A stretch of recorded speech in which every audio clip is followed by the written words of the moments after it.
وجهة مميزة جديدة في العاصمة السعودية الرياض، وبالتحديد في الحي الدماسي، حي السفارات.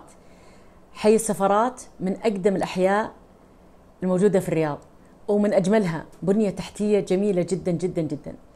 فتح فيه الآن 1364 مركز جديد في الهواء الطلق، يضم المطاعم والمحلات التجزئة بالإضافة لإيش؟ للمكاتب. مساحات واسعة، تصميم جذاب جدا، تشجير، إنارة.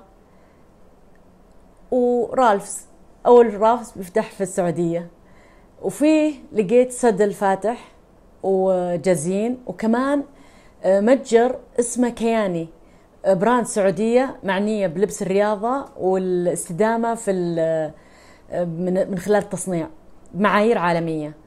الحلو في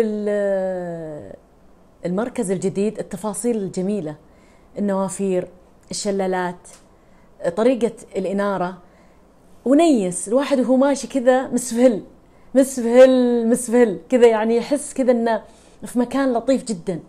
يعني قعدنا نمشي مرة مرتين ثلاث ما ملينا، وبعدين نوقف ناخذ لنا قهوة. الأماكن منتقاه، يعني حتى القهوة اللي قعدنا فيها سدل قهوتهم جميلة وأكلهم لذيذ جدا جدا جدا. يعني هذا شيء مميز جدا، أن الواحد يلاقي مكان يجمع هذه المقومات كلها في مكان واحد: الأكل الزين، الإطلالات الزينة، البنية التحتية الزينة، الخدمات المتكاملة تكون في مكان، فتغذية بصرية لطيفة.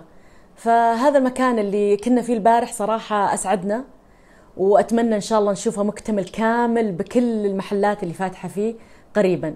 بس السؤال، ليش اسمه 1364؟ أكيد التاريخ هذا له دلالة. شاركوني في التعليقات.